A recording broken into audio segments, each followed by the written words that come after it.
ನಮಸ್ಕಾರ ಸ್ನೇಹಿತರೆ, ಮತ್ತೆ ರಾಜ್ಯದ ಮುಖ್ಯವಾದ ಮಾಹಿತಿಗಳನ್ನು ಡೀಟೇಲ್ ಆಗಿ ನೋಡೋಣ. ಮೋದಿಯವರು ಅಂಬಾನಿ ಅದಾನಿಯವರ ಸಾಲ ಮನ್ನಾ ಮಾಡಿದ್ರು. ನಾವು ಈಗ ಇಡೀ ದೇಶದ ರೈತರ ಸಾಲ ಮನ್ನಾ ಮಾಡ್ತೀವಿ ಎಂದು ಮುಖ್ಯಮಂತ್ರಿ ಸಿದ್ದರಾಮಯ್ಯನವರ ಘೋಷಣೆ. ರಾಜ್ಯದ ಮುಖ್ಯಮಂತ್ರಿಯಾಗಿ ದತ್ತಾತ್ರೇಯ ದರ್ಶನಕ್ಕೆ ಬರುವೆ ಎಂದು ಡಿ.ಕೆ. ಶಿವಕುಮಾರ್ ಅವರ ಹೇಳಿಕೆ. ಮಂಡ್ಯಗೆ ರಾಹುಲ್ ಗಾಂಧಿ ಎಂಟ್ರಿ ಕೊಟ್ಟಿದ್ದಾರೆ. ಲೋಕಸಭೆ ಚುನಾವಣೆ ನಡುವೆ ಭರ್ಜರಿ ಪ್ರಚಾರ. ವಿಡಿಯೋನ ಪೂರ್ತಿಯಾಗಿ ನೋಡಿ.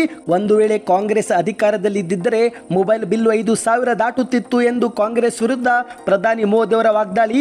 ನನಗೆ ಗೌರವ ಕೊಟ್ಟರೆ ಮಾತ್ರವೇ ನಾನು ಕೂಡ ಗೌರವ ಕೊಡುತ್ತೇನೆ ಎಂದು ಡಿ.ಕೆ. ಶಿವಕುಮಾರ್ ಅವರು ಮಾಜಿ ಮುಖ್ಯಮಂತ್ರಿ ಕುಮಾರಸ್ವಾಮಿ ಅವರ ವಿರುದ್ಧ ಕಿಡಿಕಾರಿದ್ದಾರೆ. ಮತ್ತೊಂದೆಡೆಯಲ್ಲಿ ನನಗೆ ಮಾಡಿದ ಮೋಸ ಹೇಳಿದ್ರೆ ನಮ್ಮಪ್ಪ ನಾಣೆ ಅವನಿಗೆ ನೀವು ಯಾರು ಮತ ಹಾಕೋಲ್ಲ ಎಂದು ಎಚ್.ಡಿ. ಕುಮಾರಸ್ವಾಮಿ ಅವರ ವಿರುದ್ಧ ಎಸ್.ಆರ್. ಶ್ರೀನಿವಾಸ್ ಅವರು ಏಕವಚನದಲ್ಲಿನೇ ವಾಗ್ದಾಳಿ ಮಾಡಿದ್ದಾರೆ. ಯಾಕೆ, ಏನಾಯ್ತು? ಈ ಎಲ್ಲ ಮಾಹಿತಿ ನೋಡೋಕ್ಕಿಂತ ಮೊದಲು ದಯವಿಟ್ಟು ಸುದ್ದಿನ ಯೂಟ್ಯೂಬ್ ಚಾನೆಲ್ಗೆ ಸಬ್ಸ್ಕ್ರೈಬ್ ಮಾಡಿ, ಪಕ್ಕದಲ್ಲಿ ಕಾಣಿಸುವ ಗಂಟೆ ಕೂಡ ಒತ್ತಿದ್ರೆ ಸಾಕು. ರಾಜ್ಯದ ಮುಖ್ಯವಾದ ಮಾಹಿತಿ ನಿಮಗೆ ಸಿಗುತ್ತಿರುತ್ತವೆ. ವಿಡಿಯೋಗೆ ಲೈಕ್ ಮಾಡ್ತಾ ನಿಮ್ಮ ಗೆಳೆಯರಿಗೂ ಕೂಡ ಶೇರ್ ಮಾಡಿ. ಮೊದಲನೇ ಮುಖ್ಯವಾದ ಮಾಹಿತಿ, ಈ ಒಂದು ಹಿಂದೆ ಪ್ರಧಾನಿ ಮೋದಿ ಅವರು ಅಂಬಾನಿ ಅದಾನಿ ಅವರ ಸಾಲ ಮನ್ನಾ ಮಾಡಿದ್ದಾರೆ. ಈಗ ನಾವು ಇಡೀ ದೇಶದ ರೈತರ ಸಾಲ ಮನ್ನಾ ಮಾಡ್ತೀವಿ ಎಂದು ಹಾಸನದಲ್ಲಿ ಮುಖ್ಯಮಂತ್ರಿ ಸಿದ್ದರಾಮಯ್ಯನವರು ಘೋಷಣೆ ಕೂಗಿದ್ದಾರೆ. ಹೌದು ಸ್ನೇಹಿತರೆ, ಅಂಬಾನಿ ಅದಾನಿ ಸೇರಿದಂತೆ ಅತ್ಯಂತ ಶ್ರೀಮಂತರ 16 ಲಕ್ಷ ಕೋಟಿ ಸಾಲ ಮನ್ನಾ ಮಾಡಿದ ಮೋದಿ ಅವರು ರೈತರ ಮಾತ್ರ ಸಾಲ ಮನ್ನಾ ಮಾಡಲಿಲ್ಲ. ಈಗ ನಾವು ಇಡೀ ದೇಶದ ರೈತರ ಸಾಲ ಮನ್ನಾ ಮಾಡ್ತೀವಿ ಎಂದು ಮುಖ್ಯಮಂತ್ರಿ ಸಿದ್ದರಾಮಯ್ಯನವರು ಹಾಸನದಲ್ಲಿ ನಡೆದಂತ ಕಾಂಗ್ರೆಸ್ ಅಭ್ಯರ್ಥಿ ಪರ ಪ್ರಚಾರದ ಬಳಿಕ ಮಾಧ್ಯಮಗಳ ಮುಂದೆ ಮಾತನಾಡಿದ್ದಾರೆ. ಈಗ ರಾಹುಲ್ ಗಾಂಧಿ 10 ಗ್ಯಾರಂಟಿಗಳು ಘೋಷಣೆ ಮಾಡಿದ್ದು ಪತ್ರಕ್ಕೂ ಕೂಡ ಸಹಿ ಹಾಕಿದ್ದಾರೆ. ಅಧಿಕಾರಕ್ಕೆ ಬಂದರೆ ಇಡೀ ದೇಶದ ರೈತರ ಸಾಲ ಮನ್ನಾ ಮಾಡ್ತೀವಿ ಎಂದಿದ್ದಾರೆ.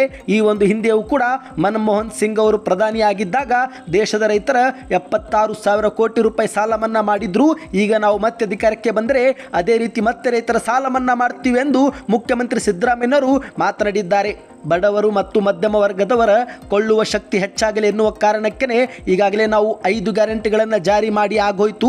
ಈಗ ಕೇಂದ್ರದಲ್ಲಿ ಅಧಿಕಾರಕ್ಕೆ ಬಂದರೆ ನಾವು ಘೋಷಣೆ ಮಾಡಿರುವ 25 ಗ್ಯಾರಂಟಿಗಳು ಕೂಡ ಜಾರಿಗೆ ಮಾಡುತ್ತೇವೆ. ನಿಮ್ಮ ಕುಟುಂಬಗಳ ಜೇಬಿಗೆ ಲಕ್ಷ ರೂಪಾಯಿಗಳು ಜಮೆ ಆಗಲಿದೆ ಎಂದು ಮುಖ್ಯಮಂತ್ರಿ ಅವರು ಹೇಳಿಕೆಯನ್ನು ಕೊಟ್ಟಿದ್ದಾರೆ. ಮತ್ತೆ ಮುಂದುವರೆದು ಮಾತನಾಡಿ, ವರ್ಷಕ್ಕೆ 2 ಕೋಟಿ ಉದ್ಯೋಗ ಕೊಡ್ತೀವಿ ಎಂದು ಸುಳ್ಳು ಹೇಳಿದರು.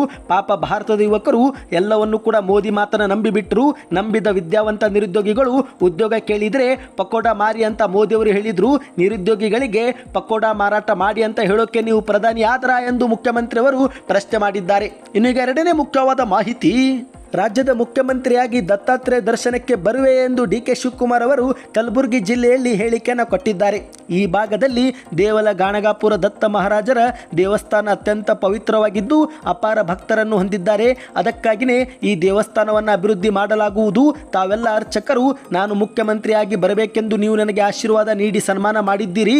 ಅದಕ್ಕೇನೆ ಹೇಳ್ತಾ ಇದ್ದೀನಿ, ದತ್ತಾತ್ರೇಯ ಮಹಾರಾಜರ ಆಶೀರ್ವಾದದಿಂದ ನಾನು ಮುಖ್ಯಮಂತ್ರಿ ಆದರೆ ಮತ್ತೊಮ್ಮೆ ದೇವಸ್ಥಾನಕ್ಕೆ ಬರುತ್ತೇನೆ ಎಂದು ಉಪಮುಖ್ಯಮಂತ್ರಿ ಡಿ.ಕೆ. ಶಿವಕುಮಾರ್ ಅವರು ಹೇಳಿಕೆಯನ್ನು ಕೊಟ್ಟಿದ್ದಾರೆ. ಅಂದ ಹಾಗೆ ಸ್ನೇಹಿತರೆ, ಇಂದು ರಾಜ್ಯದಲ್ಲಿ ಲೋಕಸಭೆ ಚುನಾವಣೆ ಪೂರ್ವವೇ ರಾಜ್ಯದಲ್ಲಿ ಮುಖ್ಯಮಂತ್ರಿ ಸ್ಥಾನ ಬದಲಾವಣೆ ಆಗುತ್ತಾ ಎನ್ನುವ ಚರ್ಚೆಗಳು ಕೂಡ ಭಾರಿ ಸದ್ದು ಮಾಡಿವೆ. ಇತ್ತೀಚೆಗೆ ವಿಜಯಪುರ ಶಾಸಕ ಯತ್ನಾಳ್ ಅವರು ಕೂಡ ಒಂದು ಶಾಕಿಂಗ್ ಹೇಳಿಕೆ ಕೊಟ್ಟಿದ್ರು. ಅದೇನೆಂದರೆ, ಲೋಕಸಭೆ ಚುನಾವಣೆ ಆದ 15 ದಿನಗಳ ಒಳಗೇನೆ ಡಿ.ಕೆ. ಶಿವಕುಮಾರ್ ಅವರೇ ಸಿಎಂ ಆಗ್ತಾರೆ, ಸಿದ್ದರಾಮಯ್ಯನವರು ಮನೆಗೆ ಹೋಗ್ತಾರೆ ಎಂದು ಯತ್ನಾಳ್ ಅವರು ಹೇಳಿಕೆ ಕೊಟ್ಟಿದ್ರು. ಇನ್ನು ಮತ್ತೊಂದೆಡೆಯಲ್ಲಿ ಸ್ವತಃ ಮುಖ್ಯಮಂತ್ರಿ ಸಿದ್ದರಾಮಯ್ಯನವರು ಕೂಡ ಹೈಕಮಾಂಡ್ ಹೇಳಿದರೆ ನಾನು ನನ್ನ ಸ್ಥಾನವನ್ನು ಬಿಟ್ಟುಕೊಡಲು ಕೂಡ ಸಿದ್ಧ ಎಂದು ಪರೋಕ್ಷವಾಗಿ ಸಿಎಂ ಸ್ಥಾನ ಬಿಟ್ಟು ಕೊಡುವುದಾಗಿ ಮುಖ್ಯಮಂತ್ರಿ ಸಿದ್ದರಾಮಯ್ಯನವರು ಕೂಡ ಈಗಾಗಲೇ ಸುಳಿವು ಕೊಟ್ಟಿದ್ದಾರೆ. ಈಗ ಇದೇ ನಡುವೆ ಡಿ.ಕೆ. ಶಿವಕುಮಾರ್ ಅವರು ರಾಜ್ಯದ ಮುಖ್ಯಮಂತ್ರಿ ಆದರೆ ದತ್ತಾತ್ರೇಯ ದರ್ಶನಕ್ಕೆ ಬರುವೆ ಎಂದು ಹೇಳಿಕೆ ಕೊಟ್ಟಿದ್ದು ರಾಜ್ಯ ರಾಜಕೀಯದಲ್ಲಿ ಈ ಒಂದು ಸುದ್ದಿ ಈಗ ಇನ್ನಷ್ಟು ಸಂಚಲನ ಮೂಡಿಸಿದೆ. ಇನ್ನು ಈಗ ಮತ್ತೊಂದು ಮುಖ್ಯವಾದ ಮಾಹಿತಿ ಸ್ನೇಹಿತರೆ, ಈಗ ಮಂಡ್ಯ ಜಿಲ್ಲೆಗೆ ರಾಹುಲ್ ಗಾಂಧಿ ಅವರು ಎಂಟ್ರಿ ಕೊಟ್ಟಿದ್ದಾರೆ.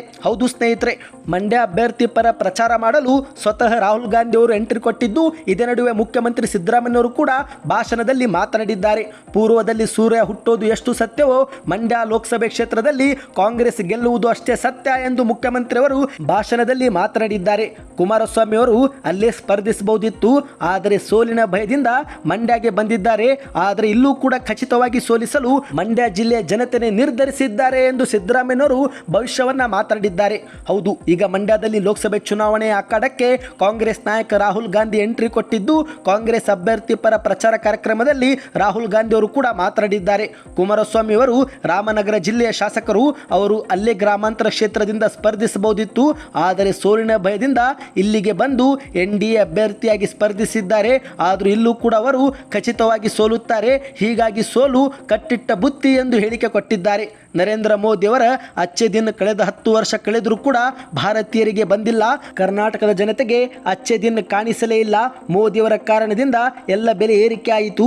ಡೀಸೆಲ್, ಪೆಟ್ರೋಲ್, ಗ್ಯಾಸ್, ಬೇಳೆಕಾಳು, ಅಡುಗೆ ಎಣ್ಣೆ ಸೇರಿದಂತೆ ಎಲ್ಲದರ ಬೆಲೆ ಏರಿಕೆಯಿಂದ ಹೈರಾಣಾಗಿದ್ದಂಥ ಜನರ ಬದುಕಿಗೆ ನೆರವಾಗಲು ಕರ್ನಾಟಕದ ಕಾಂಗ್ರೆಸ್ 5 ಗ್ಯಾರಂಟಿಗಳನ್ನು ಜಾರಿಗೆ ಮಾಡಿದೆ. ಈ ಮೂಲಕ ಪ್ರತಿ ಕುಟುಂಬಕ್ಕೆ ಇಂದು 5 ರಿಂದ 6 ಸಾವಿರ ರೂಪಾಯಿ ಲಾಭವಾಗ್ತಿದೆ. ರಾಜ್ಯದ ಜನರಿಗೆ ಅನ್ನ ಭಾಗ್ಯದ ಅಕ್ಕಿ ಕೂಡ ಕೊಡದಂತೆ ಮೋದಿಯವರ ಕೇಂದ್ರ ಸರ್ಕಾರ ನಮಗೆ ತೊಂದರೆ ಕೊಡ್ತು. ಆದರೂ ಕೂಡ ನಾವು ಈಗ ಅಕ್ಕಿ ಜೊತೆಗೆ ಹಣವನ್ನು ಕೂಡ ನೀಡಿ ಜನರ ಬದುಕಿಗೆ ನೆರವಾಗಿದ್ದೇವೆ ಎಂದು ಹೇಳಿಕೆಯನ್ನು ಕೊಟ್ಟಿದ್ದಾರೆ. ಕೊಟ್ಟ ಮಾತಿನಂತೆ ನಡೆದುಕೊಂಡವರು ಯಾರು ಎನ್ನುವುದನ್ನು ನಿಮ್ಮ ಹೃದಯಕ್ಕೆ ಕೇಳಿ ಎಂದು ರಾಹುಲ್ ಗಾಂಧಿ ಅವರು ಮಾತನಾಡಿದ್ದಾರೆ. ಇನ್ನು ಈಗ ಮತ್ತೊಂದು ಮುಖ್ಯವಾದ ಮಾಹಿತಿ. ಅದಕ್ಕೂ ಮೊದಲು ಸ್ನೇಹಿತರೆ, ದಯವಿಟ್ಟು ವಿಡಿಯೋಗೆ ಲೈಕ್ ಮಾಡಿ, ಚಾನಲ್ಗೂ ಕೂಡ ಸಬ್ಸ್ಕ್ರೈಬ್ ಮಾಡಿ. ಕಾಂಗ್ರೆಸ್ ಅಧಿಕಾರದಲ್ಲಿದ್ದರೆ ಮೊಬೈಲ್ ಬಿಲ್ಲು ಇಂದಿಗೆ 5,000 ದಾಟುತ್ತಿತ್ತು ಎಂದು ಕಾಂಗ್ರೆಸ್ ವಿರುದ್ಧ ಪ್ರಧಾನಿ ಮೋದಿ ಅವರು ಈಗ ವಾಗ್ದಾಳಿ ಮುಂದುವರೆಸಿದ್ದಾರೆ. ಕಾಂಗ್ರೆಸ್ ಏನಾದರೂ ಅಧಿಕಾರದಲ್ಲಿದ್ದರೆ ಇಷ್ಟೊತ್ತಿಗೆ ಮೊಬೈಲ್ ಬಿಲ್ಲು 5,000 ರೂಪಾಯಿ ದಾಟುತ್ತಿತ್ತು. ಇದೀಗ 400 ರೂಪಾಯಿಂದ 500 ರೂಪಾಯಿಗಳಲ್ಲಿ ತಿಂಗಳಿಗೆ ಅನ್ಲಿಮಿಟೆಡ್ ಕಾಲ್ ಹಾಗೂ ಡೇಟಾ ಸೇವೆ ಲಭ್ಯವಿದೆ. ಆದರೆ ಒಂದು ವೇಳೆ ಇದೇ ಕಾಂಗ್ರೆಸ್ ಸರ್ಕಾರ ಏನಾದರೂ ಇದ್ದಿದ್ದರೆ ಈ ಬಿಲ್ಲು 400 ರೂಪಾಯಿ ಬದಲಿಗೆ 5,000 ಇರ್ತಿತ್ತು ಎಂದು ಪ್ರಧಾನಿ ಮೋದಿ ಅವರು ತ್ರಿಪುರಾದಲ್ಲಿ ಆಯೋಜನೆ ಮಾಡಲಾಗಿದ್ದಂಥ ಲೋಕಸಭೆ ಚುನಾವಣೆ ಪ್ರಚಾರದಲ್ಲಿ ಪಾಲ್ಗೊಂಡು ಮಾತನಾಡಿದ್ದಾರೆ. ಪೂರ್ವದ ತ್ರಿಪುರಾ ಸೇರಿದಂತೆ ದೇಶವನ್ನು ಲೂಟಿ ಹೊಡೆಯುವುದನ್ನೇ ಕಾಂಗ್ರೆಸ್ ಕಾಯಕ ಮಾಡಿಕೊಂಡಿದೆ ಎಂದು ಪ್ರಧಾನಿ ಮೋದಿ ಅವರು ವಾಗ್ದಾಳಿ ಮಾಡಿದ್ದಾರೆ. ಮತ್ತೆ ಮುಂದುವರೆದು ಮಾತನಾಡಿ, ಕಾಂಗ್ರೆಸ್ನವರದ್ದು ಪೂರ್ವವನ್ನು ಲೂಟಿ ಹೊಡೆಯುವ ಯೋಜನೆ ಆದರೆ ಬಿಜೆಪಿಯವರದ್ದು ಸೌಲಭ್ಯವನ್ನು ಜಾರಿಗೆ ತರುವ ಯೋಜನೆಯಾಗಿದೆ. ಕಾಂಗ್ರೆಸ್ ಆಳ್ವಿಕೆಯಲ್ಲಿ ತ್ರಿಪುರಾ ಸೇರಿದಂತೆ ಪೂರ್ವ ಭಾರತದ ಭಾಗದಲ್ಲಿ ಸರಿಯಾದ ಮೊಬೈಲ್ ಟವರ್ ಇರಲಿಲ್ಲ, ಮೊಬೈಲ್ ನೆಟ್ವರ್ಕ್ ಕೂಡ ಸಿಗ್ತಾ ಇರಲಿಲ್ಲ. ನಗರದ ಕೆಲವು ಪ್ರದೇಶದಲ್ಲಿ ಮೊಬೈಲ್ ನೆಟ್ವರ್ಕ್ ಸಿಗ್ತಾ ಇತ್ತು. ಆದರೆ ಬಿಜೆಪಿ ಸರ್ಕಾರ ಈಗ 5G ಸೇವೆಯನ್ನು ಸುಧಾರಿಸುತ್ತಿದೆ. ಅನ್ಲಿಮಿಟೆಡ್ ಕಾಲ್, ಡೇಟಾ, ಹೀಗೆ ತಿಂಗಳ ಮೊಬೈಲ್ ಬಿಲ್ಲು 400 ರೂಪಾಯಿಂದ 500 ರೂಪಾಯಿ ಸಾಕು. ಆದರೆ ಕಾಂಗ್ರೆಸ್ ಏನಾದರೂ ಇದ್ದಿದ್ದರೆ ಪ್ರತಿ ತಿಂಗಳ ಮೊಬೈಲ್ ಬಿಲ್ಲು 4,000 ರೂಪಾಯಿಯಿಂದ 5,000 ರೂಪಾಯಿ ದಾಟುತ್ತಿತ್ತು ಎಂದು ಪ್ರಧಾನಿ ಮೋದಿ ಅವರು ಹೇಳಿಕೆಯನ್ನು ಕೊಟ್ಟಿದ್ದಾರೆ. ಇನ್ನೀಗ ಮತ್ತೊಂದು ಮುಖ್ಯವಾದ ಮಾಹಿತಿ. ನನಗೆ ಗೌರವ ಕೊಟ್ಟರೆ ಮಾತ್ರವೇ ನಾನು ಕೂಡ ಗೌರವ ಕೊಡುತ್ತೇನೆ ಎಂದು DK ಶಿವಕುಮಾರ್ ಅವರು ಮಾಜಿ ಮುಖ್ಯಮಂತ್ರಿ HD ಕುಮಾರಸ್ವಾಮಿ ಅವರ ವಿರುದ್ಧ ಕಿಡಿಕಾರಿದ್ದಾರೆ. ಹೌದು ಸ್ನೇಹಿತರೆ, ಆಸ್ತಿ ಸಂಪಾದನೆ ಮತ್ತಿತರ ವಿಚಾರಗಳ ಬಗ್ಗೆ ಕುಮಾರಸ್ವಾಮಿ ಅವರು ನನ್ನ ಸವಾಲು ಸ್ವೀಕರಿಸಿದ್ದರೆ ಚುನಾವಣೆ ನಂತರ ಅಧಿವೇಶನದಲ್ಲಿ ಮಾತನಾಡೋಣ ಎಂದು HD ಕುಮಾರಸ್ವಾಮಿ ಅವರಿಗೆ ಉಪಮುಖ್ಯಮಂತ್ರಿ DK ಶಿವಕುಮಾರ್ ಅವರು ಮತ್ತೊಮ್ಮೆ ಸವಾಲು ಹಾಕಿದ್ದಾರೆ. ಸುದ್ದಿಗಾರರ ಜೊತೆಗೆ ಮಾತನಾಡಿದಂಥ DK ಶಿವಕುಮಾರ್ ಅವರು, ನನಗೆ ಗೌರವ ಕೊಟ್ಟರೆ ಮಾತ್ರವೇ ನಾನು ಕೂಡ ಗೌರವ ಕೊಡುತ್ತೇನೆ. ವೈಯಕ್ತಿಕವಾಗಿ ಆಧಾರ ಇಲ್ಲದ ಟೀಕೆ ಮಾಡಿದರೆ ಅದೇ ಧಾಟಿಯಲ್ಲಿ ನಾನು ಅವರಿಗೆ ಉತ್ತರ ಕೊಡಬೇಕಾಗುತ್ತೆ ಎಂದು ಕೂಡ ಎಚ್ಚರಿಸಿದ್ದಾರೆ. ಅಂದ ಹಾಗೆ ಇತ್ತೀಚೆಗೆ ಏನಯ್ಯ ಬಾರಯ್ಯ ಎಂದೆಲ್ಲ ಏಕವಚನದಲ್ಲಿ HD ಕುಮಾರಸ್ವಾಮಿ ಅವರ ವಿರುದ್ಧ ಹರಿಹಾಯ್ದಿದ್ದಂಥ DK ಶಿವಕುಮಾರ್ ಅವರು ಅದಕ್ಕೆ ಕಾರಣ ಏನು ಎಂಬುದನ್ನು ಕೂಡ ಈಗ ಮಾಧ್ಯಮಗಳ ಮುಂದೆ ಹೇಳಿಕೆ ಕೊಟ್ಟಿದ್ದಾರೆ.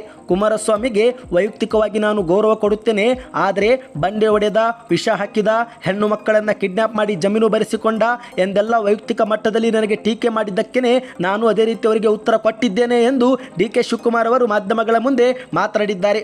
ಮತ್ತೆ ಮುಂದುವರೆದು ಮಾತನಾಡಿ, ಹೌದು, ಒಂದು ಕಾಲದಲ್ಲಿ ನಾನು ಬಂಡೆ ಹೊಡೆದಿದ್ದರೆ ಅದು ನನ್ನ ಜಮೀನಿನಲ್ಲಿ ಕಾನೂನುಬದ್ಧವಾಗಿ ಹೊಡೆದಿದ್ದೇನೆ.